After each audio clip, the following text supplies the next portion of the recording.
membuat nama untuk anak-anak kita masing-masing menggunakan Asmaul Husna? Jawabannya boleh, tapi memposisikan Allah dalam sifat-sifat sebagai Allah, dalam pengertian dia Tuhan, bukan dia sosok yang sama dengan kita kedudukannya. Jadi tidak boleh menggunakan nama Asmaul Husna langsung. Nama anak kita Rahman, namanya Rahim, namanya Kudus, namanya Malik, itu nggak boleh. Tapi kalau menggunakan Abdu, hamba Allah, boleh. Di Abdul Rahman, Abdul Malik, Abdul Ghaffar, justru itu adalah diantara nama-nama yang baik yang dianjurkan oleh Rasulullah untuk kita beri nama anak-anak kita. Itu dianjurkan bahkan, ya. Nama Ahmad, nama Muhammad, dan nama Allah digunakan, tapi disebut kata abdunya, hamba. Jadi kita adalah hamba Allah. Jadi nama Abdul Rahman itu secara nggak langsung adalah Abdullah. Abdul Malik itu Abdullah artinya. Abdul Qudus itu namanya Abdullah. Abdul Jabbar itu Abdullah, dia hamba Allah. Jadi jangan dihilangkan kata abdunya, atau digunakan kata lain, misalnya Fathur Rahman, Fathul Majid, itu boleh juga, karena Fathul itu artinya pembuka, kunci, ya. Fathur Rahman, Fathul Majid boleh dipakai, tapi tidak boleh menggunakan Asmaul Husna berdiri sendiri, karena itu adalah nama Allah, nggak boleh kita pakai langsung namanya, ya. Jadi kalau menggunakan hamba itu boleh, ya. Malah itu dianjurkan, Abdullah, Abdul Majid.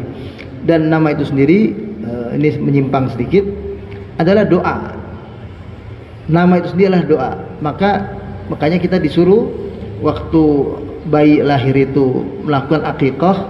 Salah satu kegiatan akikah itu adalah bukan hanya makan kambing saja, tapi di situ diminta kita, ya, tutbahu anhu yauma sabi'ihi wa tuhallaq ra'suhu, ya, wa yusamma fihi. Bayi itu diberi nama. Nama itu menjadi identitas sehingga semua orang tahu nama itu, dan orang jadi menyebut anak itu dengan nama itu. Cuma kita kadang-kadang menyebut nama itu nggak lengkap. Namanya Abdul Rahman, panggilnya Rahman aja. Itu nama Tuhan, itu yang nggak boleh sebetulnya. Namanya, maaf, seperti ketua DKM kita Pak Abdul Majid, panggilnya Pak Majid aja, sebetulnya nggak boleh, itu nggak pas. Abdul Majid tetap dibaca, karena Majid itu nama Tuhan, dan beliau juga bukan namanya, maaf, Pak Majid, bukan, tapi Pak Abdul Majid, itu gitu contoh. Jadi mesti, karena itu nama Allah, nggak boleh disematkan pada makhluknya. Jadi nama Allah adalah diawali dengan kata-kata abdu. Makanya ada abdu, ada fathu, ada apalagi sidqu juga boleh. Sidqullah, Sidqur Rahman, ya, Sidqul Matin, itu boleh, ya. Jadi mudhaf ilaih, jadinya ada sambungannya, itu abdun tadi atau fathu, ya, itu boleh. Kalau nama Asmaul Husna berdiri sendiri, ya, seperti misalnya ini di sini disebutkan banyak namanya, itu ada Al-Hasib, Al-Muqit, Al-Jalil, Al-Karim, panggil aja namanya Jalil, Karim, Raqib, Mujib, Wasi', Hakim, Wadud, nggak boleh. Nama orang Hakim tuh nggak boleh. Abdul Hakim mestinya,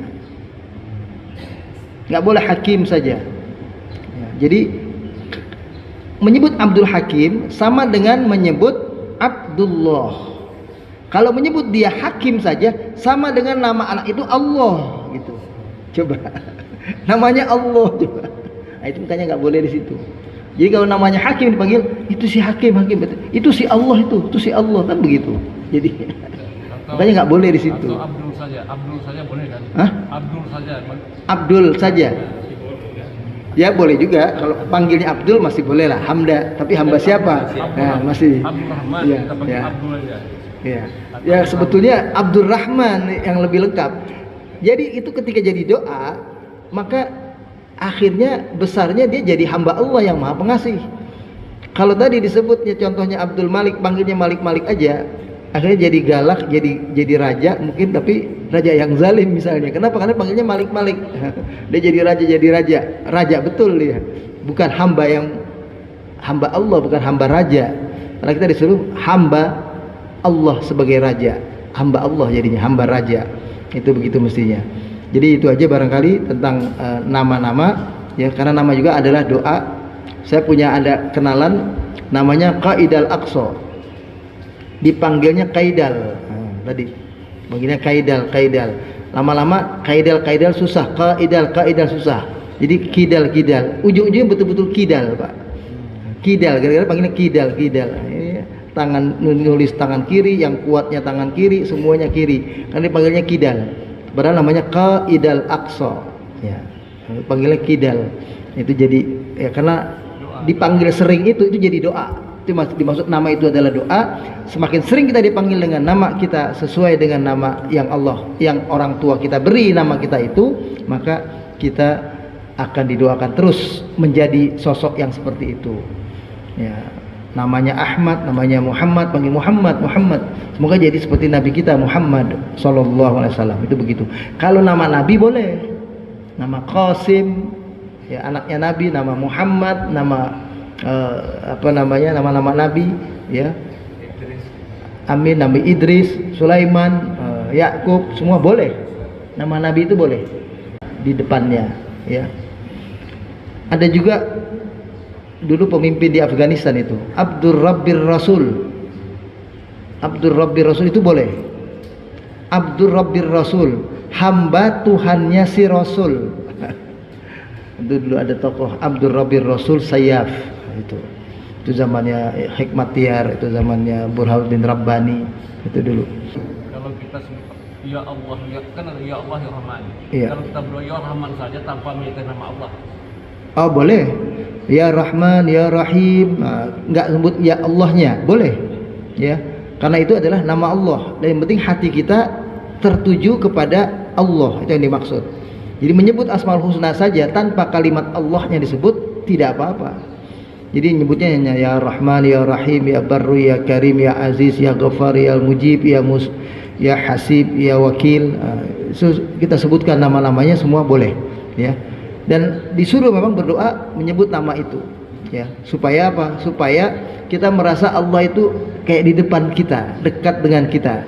Nah, jadi membaca Asmaul Husna itu tujuannya supaya kita bisa menghadirkan hati ini, merasakan seolah-olah Allah ada di hadapan kita. Begitu dekatnya sosok yang sempurna, maha segala-galanya ada di hadapan kita. Nah, itu yang dihadirkan dalam menyebut Asmaul Husna, sehingga doa kita menjadi lebih kita yakin diijabah, ya. Kita disuruh memang ud'ullaha wa antum muqinuna bil ijabah. Berdoalah kalian kepada Allah seraya kalian yakin betul akan dikabulkan doa yang kalian minta. Jadi doa itu harus yakin. Nggak boleh doa itu udah dia berdoa tapi dia sendiri ragu, nggak tahu dikasih apa enggak ya. Nah, itu bukan doa namanya. Doa itu harus yakin akan Allah kabulkan. Dan sampai wafat berprasangka baik, doa itu dikabulkan. La yamutanna ahadukum, ya, illa wa huwa yuhsinu billahi dhanna. La yamutanna ahadukum illa wa huwa yuhsinullaha dhanna. Ya, maksudnya janganlah sekali-kali kalian mati kecuali dalam keadaan berprasangka baik terhadap Allah. Jadi kalau doa belum dikabulkan, bukan Allah tidak mengabulkan doa, tapi Allah belum mengabulkan doa kita karena ada sesuatu, kurang istighfarnya, kurang sedekahnya, kurang baiknya kita dengan orang yang kita maksud, kurang melakukan ikhtiar yang sesuai dengan apa yang kita minta kepada Allah misalnya. Itu yang kurang-kurang itu disempurnakan, baru nanti Allah kasih. Kalaupun juga tidak dikasih, tidak semua doa kita akan diijabah langsung semuanya dalam bentuk yang kita minta. Dalam hadis dikatakan Allah berikan sesuai dengan apa yang kita minta. Kadang-kadang Allah berikan bukan dalam bentuk yang kita minta. Minta kita apa, Allah kasih yang lain, yang lebih baik akibatnya untuk kita itu yang Allah kasih. Misalnya kita minta kaya, Allah kasih kita malah miskin. Kenapa? Karena Allah tahu dengan dikasih kita miskin, kita akan lebih dekat kepadanya. Tapi kalau kita dikasih sesuai yang kita minta kaya, kita pasti akan nggak pernah ke masjid. Allah tahu ini urat orang ini istilahnya, model orang ini Allah tahu. Orang ini kalau kaya dikit, wah ini nggak bakal ke masjid, makanya nggak dikasih. Ada orang yang begitu, makanya yang tahu itu Allah, bukan kita. Jadi kita hanya memohon, tapi Allah yang tahu apa yang terbaik untuk kita. Jadi apa yang terjadi dari apa yang kita minta itu adalah yang diijabah yang terbaik apa yang kita minta. Atau yang ketiga, doa itu Allah kabulkan tapi di akhirat jadi tumpukan amal kita. Jadi di akhirat nanti kita punya istana yang luar biasa besarnya, megahnya, karena doa-doa kita yang Allah tunda sampai di hari kiamat. Jadi yang kita syukuri adalah mudah-mudahan kita bisa sampai akhir hayat Allah panggil dalam keadaan husnul khatimah. Itu aja yang paling penting, ya. Dan kita bisa dalam keadaan bertaubat sebelum kita wafat. Makanya doanya adalah Allahumma rzuqni taubatan nasuha qablal maut. Ya. Allahumma inna nas'aluka husnal khatimah. Itu mintanya itu. Taubat sebelum mati dan matinya nanti husnul khatimah. Aurat laki-laki dari pusar sampai lutut itu wajib ditutup. Kalau orang itu mengerti. Kalau orang itu nggak ngerti, terbuka, nanti pertanyaannya lain lagi. Kalau dia memang belum tahu sama sekali, mungkin Allah bisa maafkan pada saat itu. Tapi kalau dia sudah tahu tapi dia tidak mau menutup aurat, itu jadi maksiat. Dan kalau dia terbiasa membuka auratnya pakai celana pendek terus sehari-hari, itu namanya orang fasik. Kalau dia sudah merasa bahwa menutup aurat sampai lutut itu tidak wajib, Allah tidak mewajibkan, menjadi kafir. Itu begitu. Jadi derajatnya begitu, Pak. Sekedar nggak pakai celana panjang, artinya menutup lutut, itu namanya berbuat maksiat. Tapi kalau sudah sering berbuat fasik, orangnya orang fasik jadinya, berbuat fusuk ya, atau orangnya orang fasik. Tapi kalau sudah mengingkari bahwa menutup aurat adalah wajib, orang itu orang kafir. Jadi kayak wanita-wanita, ibu-ibu pakai kerudung itu, ya, itu hukumnya adalah wajib menutup aurat mereka, wajah dan pergelangan tangan. Jadi masuk oleh Nabi itu wa asyara ila wajhihi wa kaffaihi. Kaffaihi itu ini dalam bahasa Arab, kafun itu ini dan ini. Sering terjemahan bahasa Indonesia mengartikannya telapak tangan. Karena diartikan telapak tangan, maka yang ini dianggap tidak apa-apa, karena ini namanya punggung tangan. Karena diterjemahkan ini telapak tangan, ini yang putih, ini punggung tangan. Terjemahan hadisnya telapak tangan, maka yang ini aurat dianggapnya, yang ini tidak. Padahal kafun dalam bahasa Arab, kafaihi jadi dua, itu maksudnya adalah pergelangan tangan ini semua. Justru yang nggak boleh kelihatan tuh ini sini. Jadi ibu-ibu itu kalau pakai baju mesti begini, ininya nggak boleh kelihatan. Kalau ini kelihatan, itu masih belum tertutup auratnya, ya. Dan wajahnya, wajah pun ada yang mengartikan ada yang sampai di sini, ada hanya di sini, sama itu masalah pengertian wajah itu ada khilafiyah sedikit di antara ulama tentang batasannya. Tapi kalau bagian sini, ini ujung telinganya harus ketutup, itu begitu. Jadi nggak boleh pakai kerudung telinganya dikasih lihat, itu nggak boleh, ya. Jadi itu aurat hukumnya wajib, jadi bukan sunnah, bukan adab. Nah, kalau adab itu pakaiannya, modelnya yang sopan, jangan pakaian yang